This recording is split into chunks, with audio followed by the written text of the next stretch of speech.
بعد حوالي 6 أشهر على التوبيخ الذي تعرض له حزب العدالة والتنمية من طرف الديوان الملكي بسبب تطاوله على مجالات محفوظة للملك وأمير المؤمنين، عندما ندد إخوان بالكيران بمواقف المملكة المغربية في تعاطيها مع القضية الفلسطينية وتدبيرها لعلاقاتها مع إسرائيل، أثار حزب المصباح الجدل من جديد عبر بلاغ أصدره أمس الأحد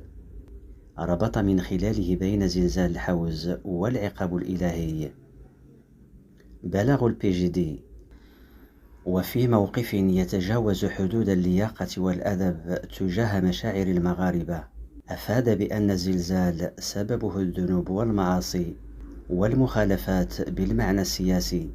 وتلك الموجودة في الحياة السياسية عامة والانتخابات والمسؤوليات والتدبير العمومي. وفي تعليقه على البلاغ، أكد محمد يتيم القيادي في حزب العدالة والتنمية والوزير السابق أن بلاغ الأمانة العامة لا يمثله، مشيرا إلى أن تدبير الحزب وصل إلى درجة تستدعي دق ناقوس الخطر. من جانبه، عبر عبد القادر عمارة القيادي والوزير السابق عن استيائه من بلاغ الإخوان، معلنا بذلك استقالته من حزب العدالة والتنمية، وقال في تدوينة على صفحته الرسمية: بقلب يتعثره الألم على ما آلت إليه تجربة حزب العدالة والتنمية، فإني أعلن عن استقالتي من الحزب وكل هيئاته منذ اللحظة. بلاغ إخوان بن كيران وضع حزب العدالة والتنمية خارج الإجماع الوطني، مؤكدا عزلته السياسية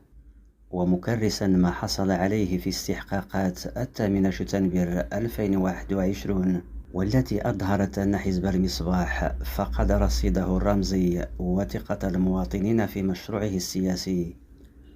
وكان حزب العدالة والتنمية قد تعرض لتصويت عقابي في إقليم الحوز في الاستحقاقات الانتخابية الماضية،